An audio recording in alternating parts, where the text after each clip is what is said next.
नमस्ते दोस्तों, कैसे हैं आप सब। स्वागत है आप सबका हमारे इस यूट्यूब चैनल पर। आज मैं आपके लिए एक वीडियो लेकर आया हूं जिसमें आपको बहुत कुछ जानने को मिलेगा। तो इस वीडियो को एंड तक देखें और चैनल को सब्सक्राइब करना ना भूलें। चलिए साथ में देखते हैं वीडियो।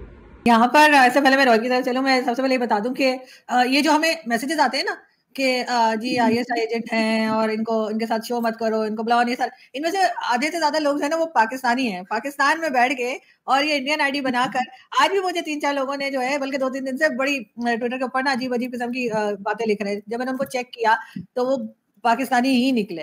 तो वो इसकी कोई गारंटी नहीं है कि जो लोग लिख रहे हैं वो क्या है और कहाँ से लिख रहे हैं, और वो बेचारे अपनी फ्रस्ट्रेशन दिखा रहे हैं तो दिखाते रहे।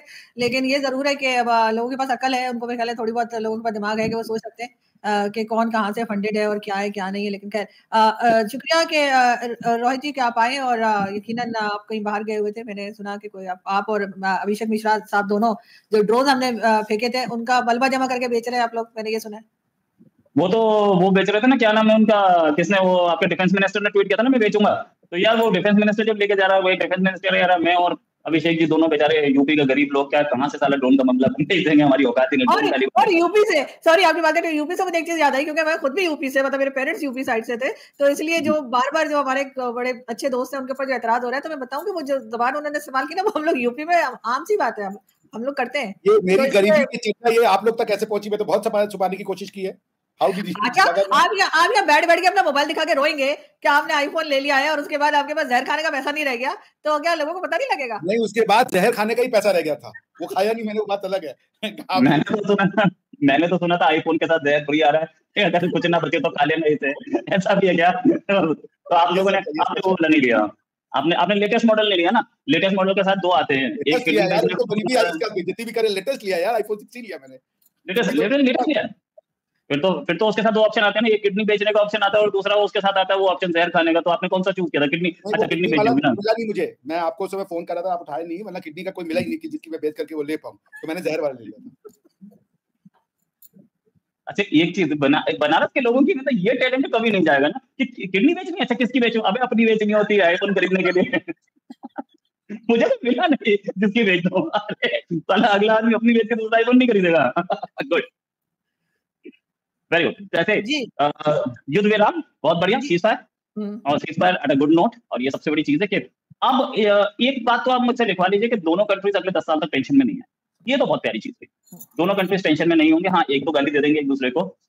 टेरर अटैक्स अब थोड़े कम हो जाएंगे, no doubt about it, because अब ये पता लग गया कि कितना सीरियस हो सकता है गेम।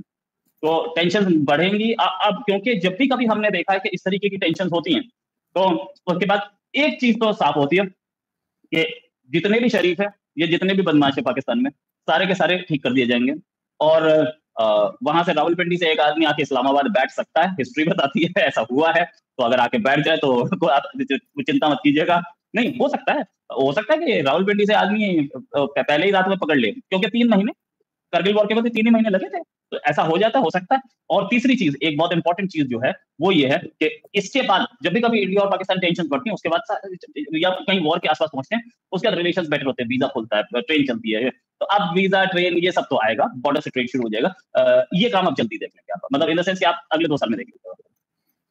बिल्कुल ऐसा ही है। लेकिन मैं दोबारा डॉक्टर साहब आपकी तरफ आऊंगी, तो आपको लग रहा है कि अब कई लोग सोशल मीडिया पे ये भी कह रहे हैं कि जी ये तो अभी थोड़े दिन के लिए रुका है, ये तो फिर शुरू हो जाएंगे, कोई मतलब फायदा नहीं है ना सर? आपकी तरफ भी जो है वो नुकसान ही नुकसान है, और हमारी तरफ भी। तो आपको लगता है कि जो ये बात कर रहे हैं कि फिर शुरू हो जाएंगे, क्या ऐसा कुछ है? नहीं, देखिए, मैं इस बात का एक्सेप्शन लेता हूँ कि मोदी जी ने कभी शुरुआत नहीं की थी। मोदी जी बल्कि पहुंच गए थे लाहौर, तो उन्होंने आपकी तरफ ड्रोन कभी नहीं भेजा था। हमें मजबूर कर दिया गया था, कोई ऑप्शन ही नहीं बचा कि हम वो एक्शन लें, बिकॉज मुझे लगता है कि मोदी जी से बड़ा शांति का इस पूरे रीजन में कोई चैंपियन नहीं है। एंड और उसका मैं नहीं कह रहा, सियोल पीस प्राइज उनको मिला हुआ है। तो पॉइंट ये कि जबरदस्ती हम अगर ऐसे सेंटेंसेस बोल दें जो सही है उसको भी हम गलत में नाप दें जस्ट बिकॉज अगला वाला भी गलत है, ये इससे हमें बचना चाहिए। भारत की बहुत सारी गलतियां रही होंगी, जैसे हम एक्सेप्ट करते हैं कि हमारी मीडिया, आपकी मीडिया ने भी, लेकिन हमारी मीडिया ने भी बहुत जबरदस्त रोल प्ले किया, इस चीज को इतना ज्यादा अगली बना दिया जो उन्हें बनाना नहीं चाहिए था। I must admit that. बस प्रधानमंत्री मोदी जी ने तो बल्कि इस वॉर को कोई रोका तो ना तो कोई ट्रंप ना तो कोई और बाकी और लोगों ने नहीं रोका। इसको अगर किसी ने रोका तो प्रधानमंत्री मोदी हैं, क्योंकि उन्होंने जब एक्शन लिया भावलपुर में, मुरीदके में और जो 9 जगह थे, उसके बाद उन्होंने भेजा सोफिया कुरैशी साहिबा को और व्योमिका सिंह जी को और मिश्री साहब को। उन्होंने कह दिया कि that's it, our work is done, हम अब अटैक नहीं करेंगे। तो प्रधानमंत्री मोदी कह चुके हैं, तो मीडिया पे क्या कह रहे हैं वो जाने दीजिए। प्रधानमंत्री मोदी ने उसी दिन कह दिया था कि our operation is over, we will not escalate it, and it was not escalatory in nature.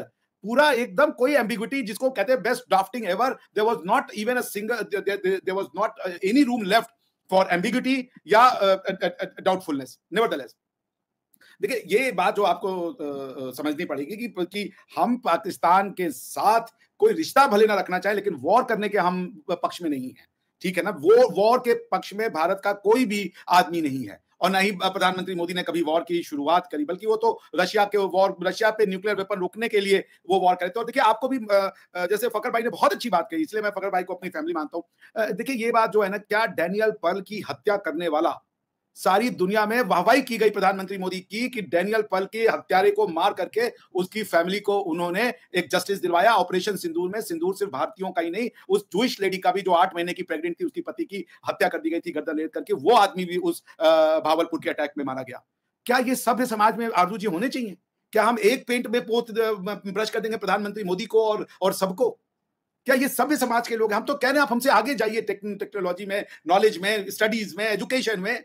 और मुझे दूसरी जो सबसे बात अच्छी लगी, वो बात मुझे लगी इमाम तौहीदी CNN न्यूज़ 18 पे आए थे, आनंद रंगनाथन साहब एक बहुत अच्छे जर्नलिस्ट हैं, मैं उनका बहुत सम्मान करता हूं। उन्होंने उनका एक इंटरव्यू किया, तो तौहीदी साहब ने कहा इस्लाम का रुख ना तो इस्लामाबाद तय करेगा, ना तो तेहरान तय करेगा, और ना तो काबुल तय करेगा। इस्लाम क्या होगा इसको डिसाइड करने का काम सऊदी अरेबिया और UAE या अबू धाबी करेंगे, बस, और कोई कतर भी नहीं करेगा। तो हमारे लिए मोहम्मद बिन सलमान साहब, हमारे लिए अल नाहयन साहब, और जो UAE की लीडरशिप है, वो हम उसको फॉलो करते हैं। हमारी उनसे मित्रवत व्यवहार है, वो हमारे लिए भाई समान है। हम उनको ताकतवर होता हुआ देखना चाहते हैं। हमारे लिए इस्लाम का रिप्रेजेंटेशन वही करते हैं। हमारी किसी रिलीजन से भी कोई लड़ाई नहीं है। लेकिन प्रधानमंत्री मोदी ने जो किया वो करना बहुत जरूरी था। आपके यहाँ पे ये मैसेज जरूरी था कि अगर आप ऐसे मिस एडवेंचर करोगे तो न्यू नॉर्मल ये है कि मिसाइल भावलपुर भी आएगा, मिसाइल रावलपिंडी भी जाएगा। वो करने के बाद हम रुक जाएंगे, फिर आपको फिर वही होगा, थैंक यू तुर्की, thank you China, thank you Malaysia, thank you America, thank you ये, थैंक यू वो। So that's what the difference is. मगर सर, ये बात आप लोग हमें प्यार से भी तो बता सकते थे, जरूरी तो नहीं था तो ड्रोन में रख के भेजा जाता। आए थे लाहौर में, माता जी के पैर छुए, बोले माता जी आशीर्वाद दीजिए, नवाज शरीफ बहुत अच्छा इंसान है, हम चाहते हैं ये तरक्की करे। ओ जी पठानकोट, अब कितना प्यार कर ले भाई, प्यार में हम क्या ही बोले, हम प्यार में कुछ और तो नहीं दे सकते ना आपको कि आप भाई क्यों भाई, पाँव छूने से क्या होगा, साड़ियां देने से क्या होगा? इन्वेस्टमेंट कीजिए, अरे कोई $1-8 ट्रिलियन यहाँ इन्वेस्ट कर दीजिए। आप माहौल बनाइए, हिंदू माहौल खत्म कीजिए, आप इस्लाम को वो बनाइए जो सऊदिया में है, जो UAE में। हम करेंगे इन्वेस्टमेंट। आप 10% दे दें 1 ट्रिलियन का, आप ऐसा करें सर, 10% दे दीजिए 1 ट्रिलियन का, माहौल मैं बना दूंगी। मैं आपको 50% दे रहा हूँ। देखिए, हम क्यों नहीं इन्वेस्ट करते? हमारा ये कहना है, लॉजिक है कि हम आप क्या इन्वेस्ट करेंगे, आप उससे बम खरीदेंगे। तो कौन अपनी मौत के सामान का ट्रेड करता है? नहीं सर, 10% में तो सर बम का मतलब कुछ भी नहीं आता, छोड़ दीजिए। लेकिन ये कि अगर ये लोग हमें 10% दे दें, 4 ट्रिलियन हो गए इनके पास अब तो माशाल्लाह, इतने पैसा मोदी जी ने कमा लिया। और इतना एक बार फकर भाई ने भी बोला तो मुझसे गिन रहे एकदम कि क्या हमारा वो होता जा रहा है फॉरेन रिजर्व। हाँ ना, अगर उन्होंने 10% दे दीजिए तो यहाँ पे माहौल मैं बनवा दूंगी, ऐसी कोई बात नहीं है जी फकर। हाँ बिल्कुल सही। एक बात सुनो, ये माहौल मैं बनवा दूंगी, वो बोल रहा है जिसका खुद का चैनल बंद हो गया, ये माहौल बनाएंगे। ट्विटर भी, अरे भाई लेकिन फकर भाई की कुत्ती बोलती है भैया दोनों जगह पे।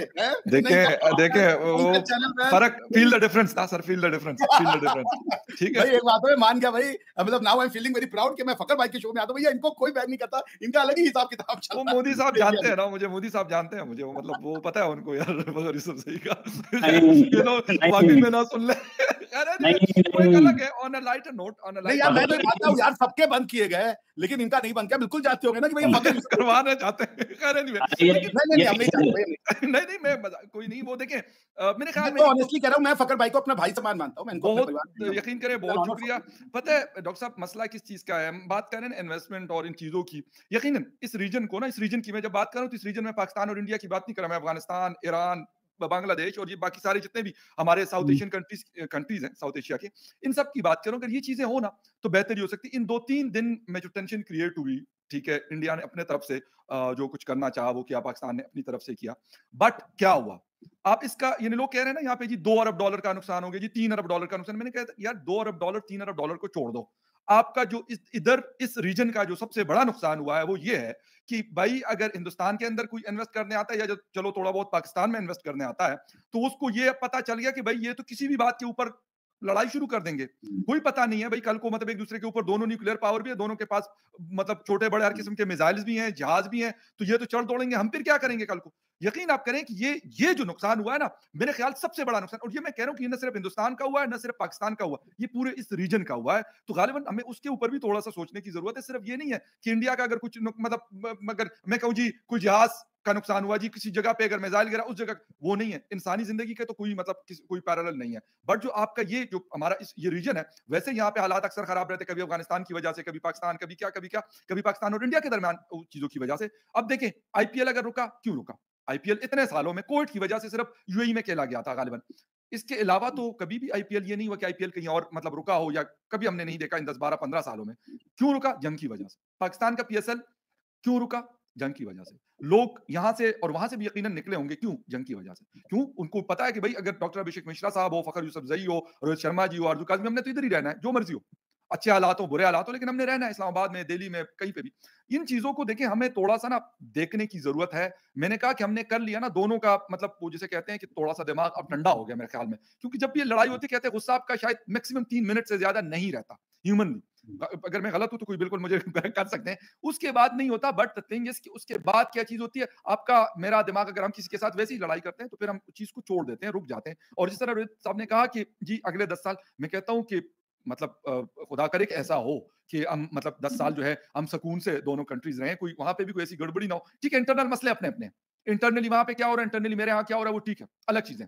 बट एक दूसरे के हवाले से जो एक दूसरे के साथ चीजें इंटरलिंक्ड है, वो ना हो कि कल को फिर ये सूरत हाल हम देखें कि जी डोनाल्ड ट्रंप की जगह कोई और अमेरिकन प्रेसिडेंट बैठे और वो कहें जी अब करो वरना तो पता नहीं क्या होने वाला है। एमबीएस हो या एमबीएस के कोई और हो, या शहजेद साहब के कोई और बैठे हुए हैं वहां पर, और वो ये करें, मोदी साहब बेशक ना हो, शहबाज शरीफ बेशक ना, कोई और होगा, कोई और निर्वाण साहब की जगह या फिर जनरल आसिम मुनीर की जगह कोई और होगा, लेकिन कोई ना कोई तो होगा ना। वो ये कहे कि भाई अब करो वरना तो ये है कि कोई मतलब बड़ा कुछ होने वाला। तो इस चीजों से मेरे ख्याल हम बच सकते हैं। और इस चीज के लिए अब जब हम टेबल पे बैठते हैं तो मेरे ख्याल में इंडिया को भी खुल के अपनी जिसे जो मतलब कंसर्न है, ग्रीवियंसेस है, वो बताने चाहिए, पाकिस्तान को भी बताने चाहिए, और इस सिलसिले को रोकना नहीं चाहिए कि भाई ये रुक जाए। बेशक पाकिस्तान और दिल्ली और इस्लामाबाद में ये मुज़ाकरात बेशक ना हो, दोहा में कर लो, जद्दा में कर लो, आप जिसे कहते हैं अबू धाबी में कर लो, रोम में कर लो, कहीं पे भी कर लो, ओस्लो में कर लो। बट द थिंग इज कि ये कंटिन्यू रखो कि मसले तब हल होंगे अगर हम कहेंगे कि जी मिसाइल सबके पास है, दोनों के पास एटम बम, दोनों कहते हैं एटम बम है, ठीक है। पाकिस्तान शायद ज्यादा इस्तेमाल वो करता है, बात करता है जी हमारे पास तो नूक है जी, पता नहीं नूक है, आजकल नई कोई टर्मिनोलॉजी यूज हो रही थी, नूक है कि चूक है पता नहीं, लेकिन हम तो वही सीधी सीधी बात करेंगे कि एटम बम है। तो भाई छोड़ दो यार ये एटम बम और ये फ्ला फाइटर जेट है हमारे पास जी, जेट एंड सी का जो है वो ये ग्राफ इतना ऊपर गया है कि पता नहीं पूरी दुनिया में लोग जो है उसके पीछे पड़े हुए जी। राफाल का गिरा है तो राफाल का इतना देखिए, जेट एंड सी का फायदा चीन को जाएगा, बीजिंग को, राफाल का फायदा पेरिस को जाएगा, दिल्ली और इस्लामाबाद को नुकसान ही होगा। अगर वो जहाज चलता है तब भी उसका बहुत खर्चा है, अगर वो क्रैश होता है या कोई उसको मिसाइल करता है तब भी, दोनों सूरतों में। एस 400 सिस्टम का फायदा जो है, ठीक है, इंडिया को डिफेंस के हवाले से जरूर है, एज है, लेकिन उसका जो बड़ा फायदा वो रशिया को हुआ है। अगर उसका कोई नुकसान होता है तो वो इंडिया को बेयर करना पड़ता है, या पाकिस्तान के पास अगर कोई चीज है तो पाकिस्तान को बेयर करनी पड़ती है। इसलिए मेरे ख्याल में एज ए जज्बाती, एज ए इमोशनल नेशन से निकल करना, थोड़ा सा सोचो विचार और बात करें भाई, बात करें। और बल्कि अब तो ये लोग भी ये भी कह रहे हैं, दोनों साइड से मैंने सुना है कि भाई यूनाइटेड नेशन या किसी ऐसे मतलब किसे कहते हैं कि ऑब्जर्वर, जिस तरह आपकी इंडस वाटर ट्रीटी हुई है, इस तरह के कोई लोग होने चाहिए कि अगर कोई मसला होता है, फॉर एग्जांपल जिस तरह पहलगाम हुआ, पहलगाम में 26 लोगों की जानें गई, एक बहुत बड़ा टेरर अटैक था, ठीक है। अब उसके ऊपर फिर ये ना हो कि हम मतलब एक दूसरे के ऊपर चढ़ दौड़े, बल्कि उसका ये हो कि हम कहें कि भाई हाँ चलो भाई आओ कटहरे में आओ, इन्वेस्टिगेट करो, इसको पता चलाओ कि किसने किया। हाथ है उसके लिए फिर बिल्कुल आपके पास बॉम्ब भी है, मिसाइल भी है, जहाज भी है, फिर आपका जो दिल करे करें। दुनिया भी आपको तबकी दे के रखता है, रख के मारो, ऐसा मारो कि ये याद करें सारी जिंदगी के लिए। तो इन चीजों से अगर हम थोड़ा सा मेरे ख्याल में निकलेंगे तो फिर इन्वेस्टमेंट भी आएगी। बेशक हम 10% आप हमें दें या ना दें, लेकिन कम से कम फायदा जो है वो फिर इस रीजन का होगा, लोगों को फायदा होगा। और अभी एक बेशक जो मर्जी हम कह दे, पैनिक दोनों साइडों पे था। बेशक हम लोकल्स को नहीं था ना, लेकिन जो बाहर के लोग यहाँ पे थे या वहां पे थे, वो बहरहाल वो बहुत डरे हुए थे। बेशक हम इंडियन और पाकिस्तानी तो आदि है शायद इन चीजों के, इतने मतलब नहीं डरते होगा। कोई नहीं, मिसाइल देखने के लिए कल मिसाइल फायर हो रहा पाकिस्तान का, वहां पे लोग करके यूं करके बैठे हुए, आम सिविलियन बैठे हुए, अब भाई उस मिसाइल के इंडिया में मैं देख रहा हूँ कोई मिसाइल लोगों ने उठाया हुआ, वो लेके वो कह रहे मुझे दे दो, दूसरा कह रहे मुझे दे दो। ये चीज आप कहीं और दुनिया में सर नहीं देख सकते, ये सिर्फ इंडिया पाकिस्तान में आपको नजर आएगी। कोई ड्रोन के जो है ना वो इंजन, कोई कहता है यार ये फ्रिज वाला मोटर इसके अंदर लगा हुआ है। यकीन करें कराची के अंदर लोग 10-15 लोग इकट्ठे हुए, ठीक है, अच्छा जी कबाड़िए को बुलाए, कहते यार मैं तो 5000 दूं, कहते नहीं नहीं 5000 करिए ज्यादा का। फिर दूसरा है उस कबाड़िए को वो जो स्क्रैप था 10,000 में बेच के और 4 बंदूक आपस में पैसा डिवाइड किए वो गए। मतलब ये इस तरह की कौम है। अच्छा ड्रोन दरख्त पे लगा हुआ है सियालकोट के पास, अच्छा वो फौजी उसको मार रहे कि एक नीचे गिर जाए दरख्त के बिल्कुल हाइट पे, अच्छा वो एक बंदा जो है ना उससे बंदूक कहते यार मुझे दे दो मेरा निशाना जरा सही है, आप सिविलियन। अब ये चीज आप या इंडिया में देखेंगे या पाकिस्तान में देखेंगे सर, ये ना आपको अमेरिका में नजर आएगा, नहीं आपको ऑस्ट्रेलिया में नजर आएगा, नहीं नहीं मिडिल ईस्ट में नजर नहीं आएगा। नहीं, हम इस किस्म हमारे यहाँ आर्मी ने ये अभिषेक मिश्रा जी को बोल दिया था, क्योंकि ये बचपन में पत्थर मार के बड़े आम तोड़ते थे ना, तो इनका निशाना बड़े सही था, तो ये जाके तोड़ते थे, गिराते थे ऊपर से।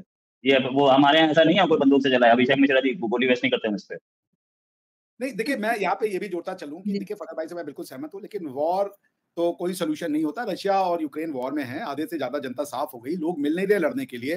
मैं आपको बताऊं फखर भाई, मैं अलमाटी में जब मेरी जॉब लगी, मतलब ब्रिटिश यूनिवर्सिटी डेमोंटफोर्ट यूनिवर्सिटी का मैं प्रोफेसर लगा, तो मुझे अलमाटी में प्लेसमेंट, मतलब मेरा वर्क स्टेशन था, मैं अलमाटी जा रहा था, तो मैंने जो अपना घर मुझे यूनिवर्सिटी ने दिया था उसका ओरिजिनल जो प्राइस था वो $600 पे तय हुआ था, $600 पर मंथ।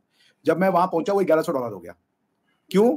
क्योंकि रशियंस जो बच्चे भाग करके आए थे जो ड्राफ्टिंग की वजह से, उनको वो जब उनके पास सोल्जर कम हो गए तो उन्होंने कहा जो भी 16 साल से कम की उम्र का है या ऊपर की उम्र का है उसको ड्राफ्ट करो, लोग भागने लगे।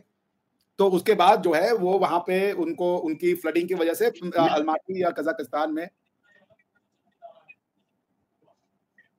आप क्या बोले, सुनाई नहीं दे रहा दादा? मैं कह रहा हूँ कि मेरे को जरूरी काम आ गया, मैं 5 मिनट में हो सकता है वापस आ जाऊँ, ठीक है, हो जाएगा तो ठीक है, ओके नो प्रॉब्लम। तो मेरे कहने का ये मतलब है कि ये जो वॉर है it's a loss of life, किसी की भी लाइफ का लॉस ठीक नहीं है। हमारे जो मुद्दे हैं, मैं फिर वही कहूंगा कि पाकिस्तान टेररिज्म से अपनी जान छुड़ाए, पाकिस्तान जो है यूएई और सऊदीया के रास्ते पर जाए, वही एक रास्ता है। और ये नॉन स्टेट एक्टर्स करके चला लेना, फिर बातों में ये कि हाँ भी गलत हो हम भी गलत है, इससे तो फिर नहीं सही होगा कभी भी। नॉन स्टेट एक्टर्स और टेररिज्म से आपको जान छुड़ा लीजिए, फिर आपको ये सब चीजें सुनने को नहीं मिलेंगी, क्योंकि ये एक स्पेशल जो फिनोमिना है वो पाकिस्तान में हो रहा है और ये आपको भी खा रहा है अंदर से। कौन मन रहा है ये? पश्तून बच्चे मर रहे हैं, पश्तून तहफ़्फ़ुज़ मूवमेंट चल रहा है, बलोच तहफ़्फ़ुज़ मूवमेंट चल रहा है, ये अंदर से खा रहा है आपको ना। अभी तो आप हंसी मजाक कर लेंगे 10-15 दिन, वापस से ये वो आइडियोलॉजी है जो पॉलिटिकल पावर चाहती है, वो बैठेगी आपके ऊपर। तो इससे जो नहीं, आप बिल्कुल ठीक कह रहे हैं, लेकिन डॉक्टर साहब आपका कोई दिल्ली में जान पहचान वाला है जो रोहित के घर के पास रहता हो? चेक किएगा, मुझे लगता है इनको बार-बार फोन आ रहा था, किसी और ड्रोन का मलबा वहाँ पे कहीं घर के पास निकल आया। मेरा सबसे जान पहचान वाला जो है वो है मोदी जी, बट वो मुझे नहीं जानते हैं, मैं उनको बहुत अच्छे से जानता हूँ, समझ रही हैं आप? नहीं, मुझे लग रहा है फिर कोई और हमारे यहाँ से कोई और ड्रोन या किसी चीज का मलबा जो है निकल आया, इसलिए मुझे बार-बार थोड़ा एक्स्ट्रा इनकम करने का आइडिया दिया हुआ है हमको फखर भाई ने, मलबेशन पे जमा करके हम भी बढ़ा करके अपना एक एसी फ्रिज खरीद लेंगे। क्योंकि हम लोग इतनी देर शो कर रहे थे, उतनी देर रोहित शर्मा सिर्फ फोन पे थे, मुझे लग रहा है लोकेशन पता कर रहे थे और अभी वो वहीं गए और इसलिए उनको आने में टाइम लगेगा। बहरहाल बहुत शुक्रिया आप लोगों का, आप दोनों का भी और रोहित जी का भी कि उन्होंने ज्वाइन किया, और तमाम लोग जो हमें यहाँ पर देख रहे हैं, सुन रहे हैं और कमेंट्स कर रहे हैं, आप सबका भी बहुत शुक्रिया। बहुत जल्द फिर मुलाकात होगी। Thank you. Thank you. Thank you.